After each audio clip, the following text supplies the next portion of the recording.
د سټرس، د انزایټي او د ډیپریشن زمانه ده. هر سړی پریشانه دی، هر سړی د سټرس شکار دی. سټرس به موږ څنګه ختمو؟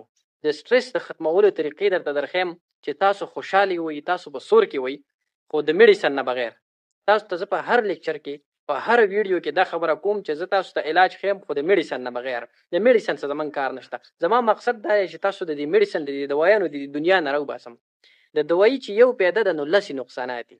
کوشش کوئ داسې طریقې اپنوئ چې تاسو ته کومې مسلې دي چې هغه بغیر د میډیسن، بغیر د دوایي نه حل شي، چې تاسو ته د دوایي ضرورت را نه شي. ګوره څومره چې دوایانې سیوا شولې، هغومره ورځ په ورځ بیماریانې هم سیوا شولې. دا د څه د وجې؟ دا هم د دې میډیسن، د دې دوایانو د وجې. نو خبره کوو په دې باندې چې انسان ته سټرس دی، دا به دا سټرس څنګه ختموي؟ بغیر د میډیسن نه د انسان سټرس به څنګه ختمیږي؟ ګوره د دې یو څو بهترینې طریقې درته ښیم. که تاسو چېرته په هغه باندې عمل وکړو نو تاسو ته به سټرس نه کېږي. تاسو به د دې سټرس لایف نه ډېر زر راوځئ، تاسو به خوشحالۍ طرف ته راشئ. په هغه کې اولنۍ طریقه چې ده هغه دی ډیپ بریتنګ. ډیپ بریتنګ دې ته ویلی کېږي مطلب لمبې لمبې سانس لینا. یو کس دی پریشانه دی، خفه دی، په سور کې نه دی، ده له پکار دا دي چې دا ښه سور کې یو کرسۍ ته کښېني او ډډه ووایي، سترګې بندې کړي او اوږدې اوږدې ساګانې واخلي، ځان ریلیکس کړي. چې داسې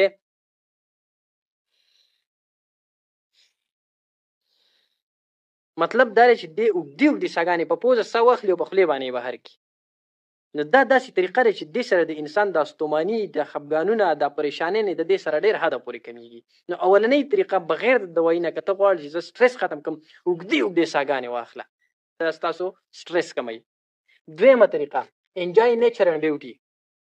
یو انسان دی پریشانه دی، خفه دی، سور خراب دی، دې دې راوځي د الله تعالی ډېر ښایسته کائنات دی، ډېر بهترین، په دې کې ډېره زیاته خوشحالي پرته ده، په هر څه کې خوشحالي ده. دې دې راوځي یو ښایسته مقام ته دې لاړ شي، یو ښایسته ځای ته دې لاړ شي، د الله تعالی کائنات دی، په دې کې دې وګرځي، چېرته چمنونو ته، چېرته باغونو ته، چېرته غرونو ته، چېرته اوبو ته، خوړونو ته، داسې ځایونو ته دې لاړ شي او په هغه ځای کې دې خپل روح خوشحاله کړي.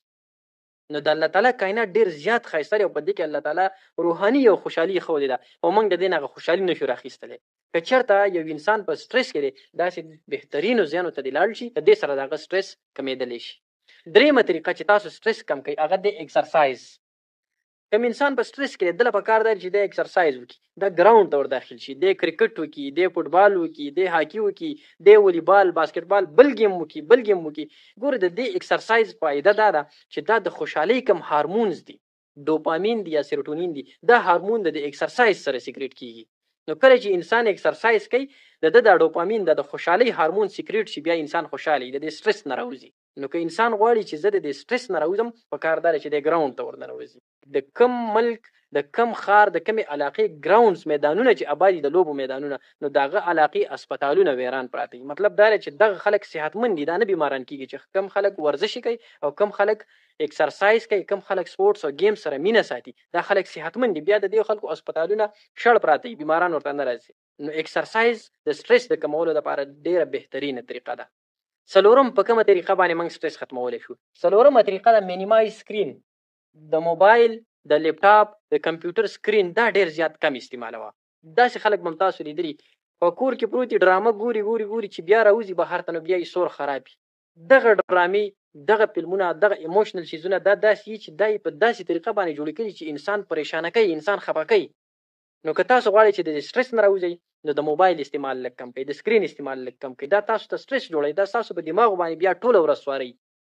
تاسو چې په دغه ډرامه او په دغه فلم کې څه وګورئ، بیا دا ټوله ورځ دا ستاسو په دماغ باندې سوارئ او تاسو یو ذهني پریشاني درته جوړه کړي.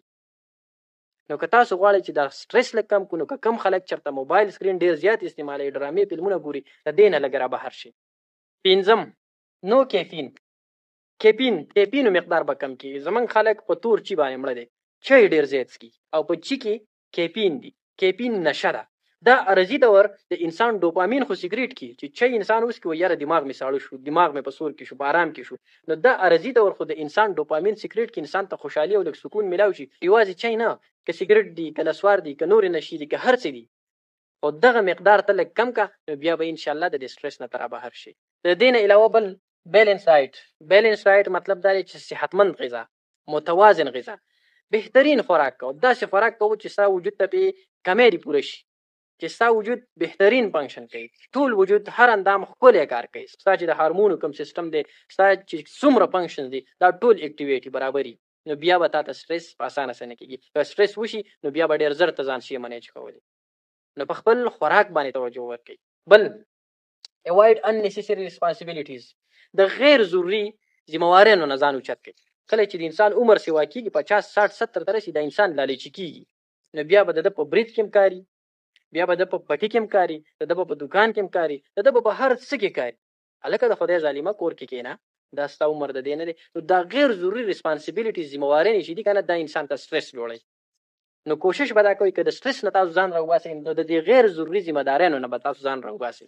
بیا به په هر څه کې کار نه ساتئ، پرېږده بس دنیا د چلیږي، خلک شته دی هغو منیج کړی دی او کوي به ورسره، ځان ته په زور به ټینشن نه جوړوئ.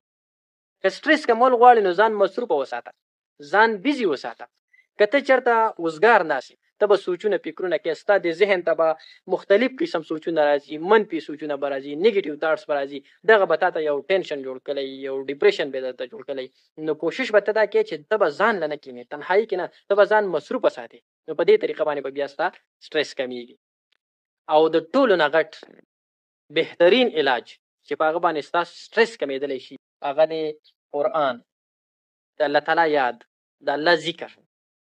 کله چې انسان د قرآن تلاوت کوي، کله چې انسان ذکر کوي، الله یادوي، په دې باندې د ذهن ته قدرتي طور یو سکون میلاوي، یو راحت، یو خوشحالي میلاوي. نو د ټولو نه بهترین علاج د دې سټرس چې دی که نه، نو هغه د الله تعالی یاد دی، یاد د الله تعالی ذکر دی. نو الله تعالی وایي چې ستاسو د زړونو خوشحالي ما په خپل ذکر کې ایښودې ده، د الله تعالی په یاد کې ده. نه دنیا سے نہ دولت سے نہ گر آباد کرنے سے، نہ دنیا سے نہ دولت سے نہ گر آباد کرنے سے، تسلی دل کو ملتی ہے خدا کو یاد کرنے سے. دا د زړه خوشحالي په څه کې ده؟ دا د الله تعالی په یاد کې ده. تسلی دل کو ملتی ہے خدا کو یاد کرنے سے.